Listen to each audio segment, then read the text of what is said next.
So let's start the newspaper analysis of July 25, 2026. So in today's newspaper, the first page. So again, this today's newspaper is also very much is covering the this neat protest. Okay, so one development which took place is that the cabinet has basically approved. The cabinet has approved a bill, a draft bill, by which, if you can see, any person who is found indulged in this paper leak activity will be awarded a jail term of maximum of 10 years and a fine of 10 crore rupees and a fine of 10 crore rupees. Now the question comes, if this is a if this is a new bill, if this is a new bill, or was there no bill already existing to tackle such crimes? So first, we see here that Union Cabinet on Friday approved a draft bill with provisions for a jail term up to 10 years and penalty up to rupees 10 crore, and a statutory matlab legal backing for fast track courts and a 5-month timeline for investigation and trial of cases. So this is what the government is proposing. Now again the question comes, uh, is will it be a new law, or did any law exist before regarding paper leak and all? So to answer this, no, this is not a new law. A law is already existing. This will basically be an amendment to the existing law. So what is the law which is already existing? So the law which is already existing is the Public Examination Prevention of Unfair Means Act 2024. Matlab 2 years before a law was passed. Now, if you look at the section 10 of this law, if you look at the section 10 of this act, here the punishment for individuals resorting to unfair means is imprisonment of 3 to 5 years and a fine of rupees 10 lakh. So suppose I as an individual use unfraud means in the examination. I as an individual use unfair means in the examination, then I can be given a jail term of 3 to 5 years and a fine maximum of 10 lakh rupees. This was the existing law. Okay. And then section 11. So section 10 of the law, which law? Public Examination Prevention of Unfair Means Act 2024. So section 10 is for individuals who are responsible for unfair means in the exam. Then there is section 11 of Public Examinations Preventions of Unfair Means Act 2024. Now the section 11 is for organized crime. What is the meaning of organized crime? Suppose there is a group which is basically facilitating things like paper leak or cheating. Now this is for individual and this is for a group. For example, it's an organized event which is happening. So if such group is found, they will be given a jail term of 5 to 10 years and a fine of at least 1 crore. Now this was the law which is already existing. So for individuals, it was jail term of 3 to 5 years and a fine of 10 lakh. And for organized crime, it was jail term of 5 to 10 years and a fine of 1 crore. Now this law will be amended as per the cabinet approval. Now it is said that the punishment will be made up to 10 years of jail and fine will be 10 crore rupees. But it is not sure whether this punishment of 10 years and a fine of 10 crore will be applicable over individuals or over organized crime. That is not clear right now. So this is the first change which will be done in the Public Examinations Prevention of Unfair Means Act 2024. Second proposal which is there to, if the bill will be amended, the second proposal which is there is a time bound investigation and trial of paper leak cases within 5 months. So whosoever is caught by the police, so the investigation will be completed in a time bound manner and the trial shall be completed within 5 months. The trial shall be completed within 5 months. The proposed amendments in the law provides a 2-month time frame from investigation of paper leak and 3 months for completion of trial. Matlab, so suppose paper leak happens, so the police will get 2 months time to complete the investigation, and then within next 3 months the trial needs to be completed and the accused be awarded punishment as per this 10 years or 10 crore rupees. This is also a proposed amendment. The paper leak cases will be fast tracked and will be taken to conclusion within 5 months. That we understood. 2 months for investigation and 3 months for trial. Next, the article says the fast track courts be set up for such cases would be given the statutory backing. Matlab, new fast track courts will be set up. So yesterday we read about the fast track courts. So now it says that new fast track courts will be set up with legal backing. Then it says the existing law that came into the current law, which is the Public Examination Prevention of Unfair Means Act 2024, it came into effect on June 21, 2024, and the purpose was to aim leaks, malpractices of both organized and individual. Okay. Now again, that the bill will be likely brought in the parliament on Monday only. So in the coming Monday, the bill will be tabled in the parliament. Okay. By whom? By the Minister of Law and Justice. Okay. And for this, I told you new fast track courts will be set up. Where? In the high courts of Bombay, Calcutta, Delhi and Madhya Pradesh. Okay. So these are the areas where currently the cases of paper leak of NEET is ongoing. So the law minister has said that these fast track courts will be set up in the high courts of Bombay, Calcutta, Delhi and Madhya Pradesh. So these are the news. So first, punishment will be now 10 years and 10 crore rupees and 10 crore rupees. Investigation has to be completed within 5 months. Sorry, not investigation. The entire trial has to be completed within 5 months. For this, there will be 2 months for investigation and 3 months for trial. Third, it says that cases will be referred to fast track courts, and fast track courts set up for this purpose will be given legal backing. Now again, is it a new law? No, it's not a new law. A law is already existing. That is Public Examination Prevention of Unfair Means Act 2024. That law only shall be amended with these new proposals.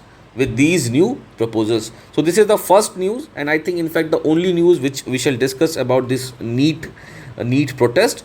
And now that I am recording this video a bit late, so the current information is that the demand of the protesters that the current education minister shall resign has been accepted, and the current education minister Mr. Dharmendra Pradhan has resigned from his post, and the resignation has been accepted by the President of India.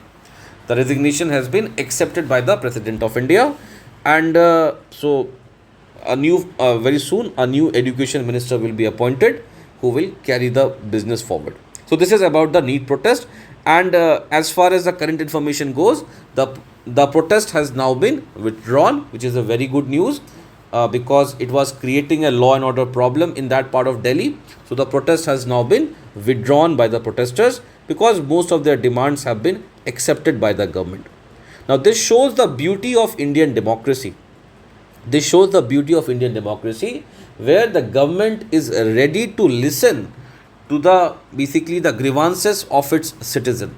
See, you will not find this in any other country that the minister resigned because few students had protested. So this shows how matured Indian democracy is. Okay, now let's go to the next news. Now, in another development, a new bill was introduced in the parliament. Not a new bill, basically an amendment bill was introduced in the parliament. So, see, the bill is Prevention of Insults to National Honor Amendment Bill 2026. Now, this bill was tabled in the Rajya Sabha. Now, in order to understand this, we will go into the details of the bill later. First of all, understand. Now, this bill is an example of an ordinary bill. This bill is an example of an ordinary bill. ठीक है. As per the constitution, an ordinary bill can be introduced either in Rajya Sabha or in Lok Sabha. ठीक है. It can either be a public member bill or a private member bill. Now, what is the meaning of public member bill? So, if a bill is introduced in the parliament, by a minister, that bill is called a public member bill. For example, in this case, this bill was presented by Minister of State for Home Affairs, Nityanand Rai. So that's why this bill will become a public member bill. Why? Because it was introduced by a minister. But had this bill been introduced by a non-minister, it would have been called a private member bill. So number one, an ordinary bill can be introduced either in Rajya Sabha or in Lok Sabha. It can be either a public member bill or a private member bill. ठीक है. Let's say this particular bill was introduced in the Rajya Sabha. So Rajya Sabha needs to pass this bill with a simple majority, which is the majority of the members present and voting. Then after the Rajya Sabha passes the bill goes to the Lok Sabha. Lok Sabha also needs to pass the bill with simple majority. Now let's say Rajya Sabha passes the bill and Lok Sabha does not pass the bill. Or Lok Sabha passes the bill with certain amendments. The amendments which are not acceptable to the Rajya Sabha.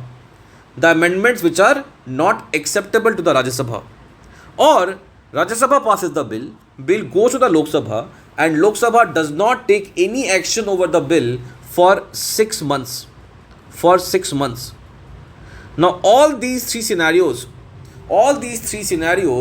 create a situation of deadlock.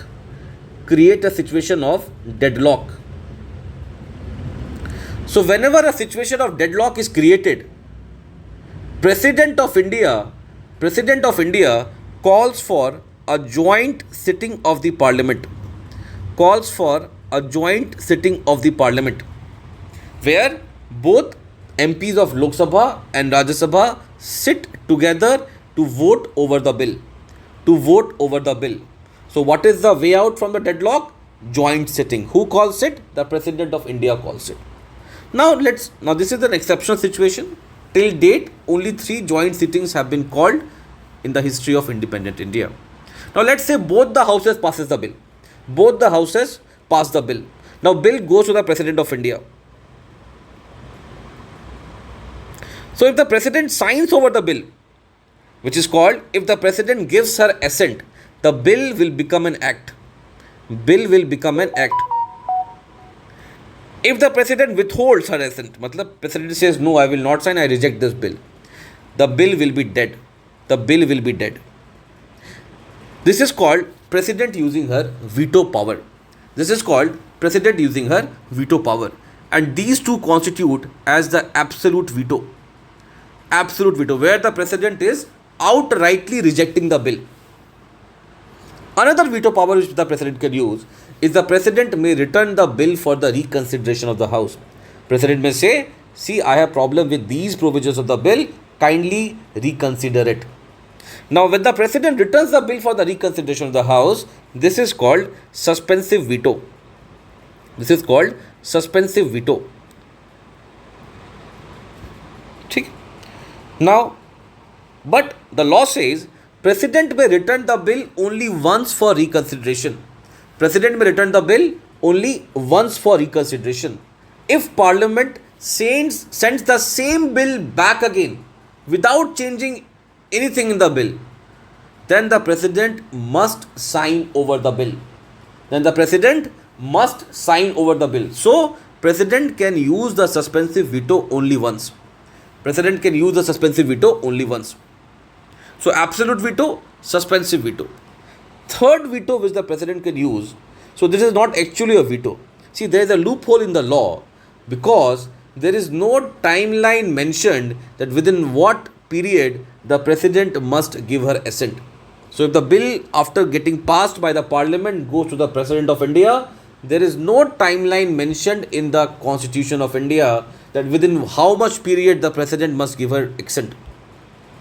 So, President may utilize this loophole and may not take any action over the bill for, let's say, 1 year, 2 year, 3 year, 4 year, whatever period she wants.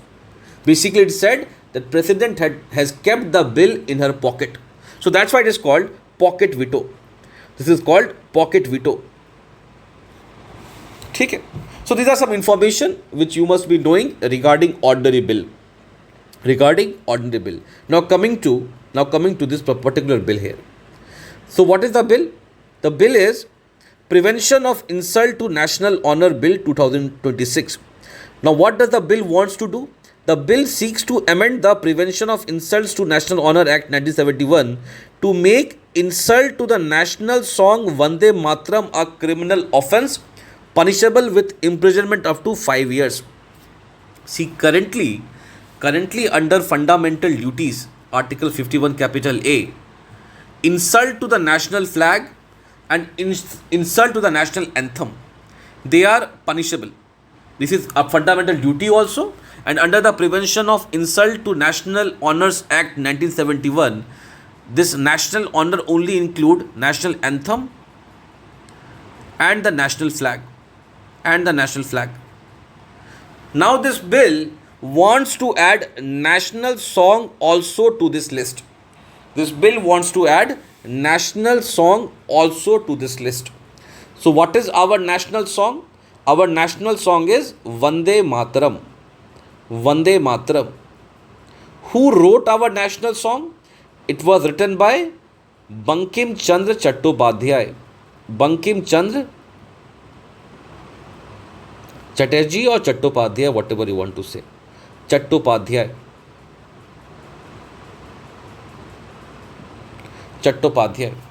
So basically, Bankim Chandra Chattopadhyay, he wrote a book called Ananda Math. Okay.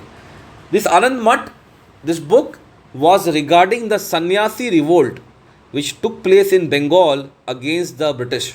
Sannyasi rebellion which took place in Bengal against the British. So, this book Anand Math is based on this rebellion only. And in this book only, there is a poem called Vande Mataram. Which was adopted by our constitution makers as the national song of India. Okay? Fine. So this is a bill. It is already it has been introduced. It is just introduced. So it is not yet passed. So when the bill will be passed and it will become an act, then we shall discuss more about it. Okay. Now let's go to the next news. Now we will focus on one of the articles which is written in today's newspaper. Basically, it is an opinion. Okay. So opinion by Mr. Kanti Vajpayee. So see, it is an opinion. It is just the personal opinion of the writer. But whatever information you can take out of this, we will try to fetch. Okay. So what in this article, what is the writer or what is the basically what the writer, Mr. Vajpayee, what is he trying to basically convey? Let's try to focus on this. So the article says India has ridden out crisis of Iran war, but a much bigger challenge is upon it. So the article says that a bigger challenge is waiting for India. So let's try to see what challenge is the writer talking about here. So writer write, Donald Trump's foreign policy in his second term has been uncomfortable for India, but it has revealed a pressing reality. The country faces a 1991 challenge and more in economics and geopolitics. So to take you backward, in 1991, India faced a lot of economic challenges. So see, in 1991, India faced its most serious economic crisis since independence. Its finances put in danger of sovereign default. Now, what is the meaning of sovereign default? See, whenever government of India takes a loan, and government of India is unable to repay that loan, this is called sovereign default. If I and you take a loan and we default, it will be called individual default. But when the country itself defaults, it is called sovereign default. So we were at the verge of sovereign default. Default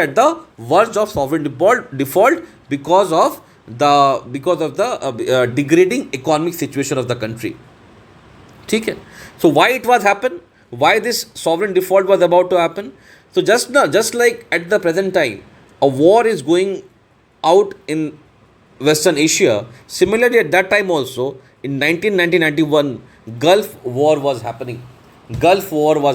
Between Iraq and, so basically Iraq had attacked a country called Kuwait, and so America and all the other countries, they had attacked Iraq. So basically West Asia was destabilized at the time, just like it is destabilized at the present time.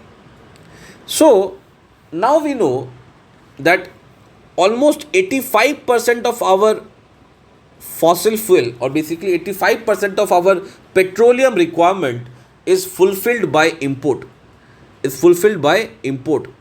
Matlab, we buy from some other country at least 85% of our petroleum requirement. So, and majority of them come from West Asia.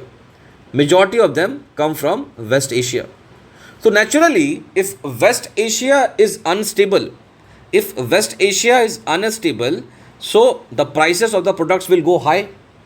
And if the prices of the products will go high, because we buy from West Asia, we will have to buy those petroleum products at a higher price, which will do what?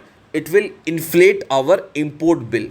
The money which we pay for importing the petroleum products will go higher. So similar thing happened in 1991 also.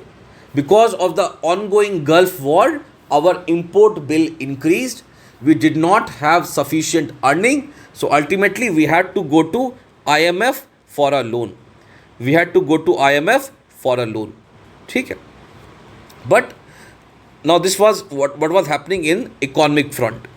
At the geopolitical front, in the year 1991, India's biggest ally. So see, before 1991, the world was divided into two camps. One was the camp led by USA, other camp was led by USSR. Okay. And India de facto, matlab India never made its policy, but de facto India was in USSR camp. While countries like Pakistan, China, they were in the USA camp. Now in the year 1991, what happened? The country USSR disintegrated. Matlab, India's one of the most reliable ally, it itself got disintegrated. So it says here, to India's shock, its security backstop against China and the US disappeared along with the Soviet Union. So Soviet Union, this USSR, used to protect India against these countries. But now USSR itself was gone. Okay. The third challenge at that time which India faced was the pressure from US. The pressure from US on issues like nuclear proliferation. We know that in the year 1998, in the month of May, India tested its own nuclear weapon. So because of that, there was huge pressure from the US, and also US was pressurizing India for human rights violation in areas like Kashmir, Punjab, and the Northeast. And US was also pressurizing India to open its economy. Indian economy in 1991 was closed economy. Matlab, no foreign company was allowed to invest in India. India was not. India was basically, no foreign. So yesterday we talked about FDI and FII. So FDI and FIIs were not allowed at that time. India was a kind of closed economy. There was a fourth challenge at that time. As per the writer, there was a fourth challenge which was that of China. Now China started developing its economy in the year 1978.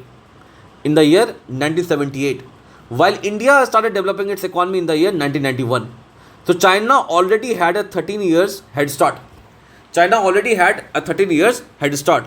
So in the year 1991, China was growing at a rate of 9% per annum, and its GDP was around $380 billion, while India was growing at a rate of 5% per annum, and its GDP was $270 billion. $270 billion. Now, even though the difference was not huge, 380, 270, the difference was not huge, but look at the growth rate of China, it was almost 9%, while India's growth rate was almost 5%. 5%. Now, the writer also mentions another challenge, which was the challenge of Pakistan. So, in 1991, Pakistan, see, in the year 1980, so I told you USSR basically disintegrated. Why USSR disintegrated? So one of the foremost reason behind the disintegration of USSR was its defeat in the Afghan war. So USSR had invaded Afghanistan, but ultimately it got defeated there. And Pakistan played a very important role in the defeat of USSR in Afghanistan. So it says that Pakistan was triumphant. It had partnered with US and China to drive Soviets out of Afghanistan, and felt it was on the winning side. So these are the situations, these are the problems which India had in the year 1991 as per the writer. Now the writer brings us 35 years forward in the year 2026. Now he says that again we are facing the similar situation like 1991, like at that time there was Gulf War, now there is US-Iran war. Again our import bills have been inflated, but yeah, compared to 1991, now our economy is very robust. We did not go to IMF for loans, etc.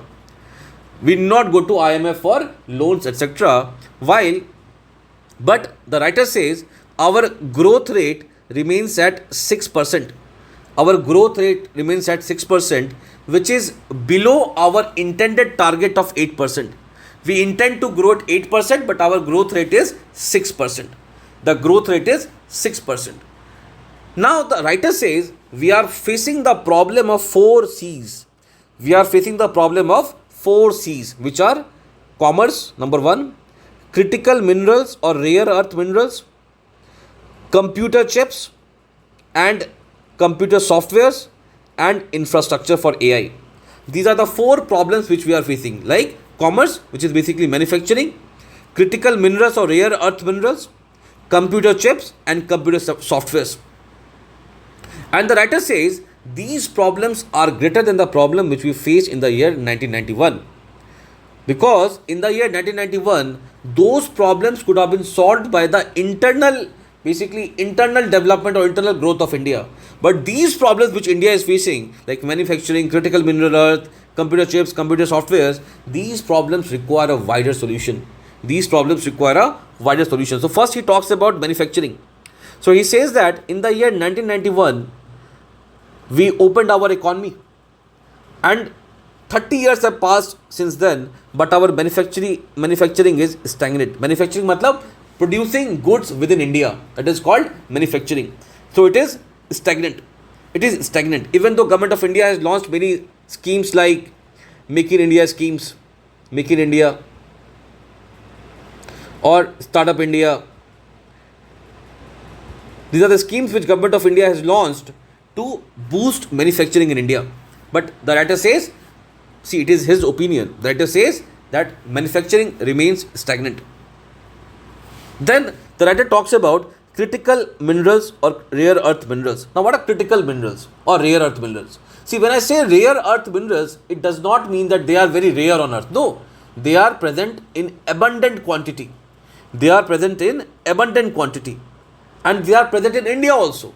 But the problem is, it is difficult to mine them. It is difficult to mine them and then process them. But India have not sufficiently mapped and mined them, and processing is another challenge because they are always in impure form. If you remember in the last to last class when we were discussing about uranium enrichment. So I told you uranium is an impure form. It needs to be enriched. It's a very, very specialized technology. So even though we have abundant source of rare earth minerals, but we need to mine them and we need to process them. This is another challenge. And where are these rare earth minerals used? They are used in everything. All the modern semiconductors you see, AI chips and all, mobile phones, they all are made using these rare earth minerals.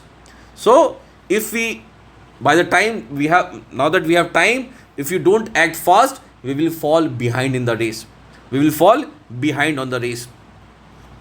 And it is said that for now, almost 50% to 100% of minerals and metals, we are dependent on China. Then the writer talks about another challenge, that is of AI, that is of chips. Chips like motherboards and all, which we use in our computer, mobile phone. So Niti Aayog says, which is the think tank of India, it says that 90 to 95% of India's demand until 2035 will be met by imports. We will not be independent. We will not be independent in the field of chips till the year 2035. And then the writer talks about AI. So it says that India has strength in adoption and talent, but not much presence in the AI value chain. So even though we have talent, there are engineers who are well versed in the field of AI. We have the strength, we have the opportunity, we have the talent, but we have not done enough in this field up until now. This is what the writer says.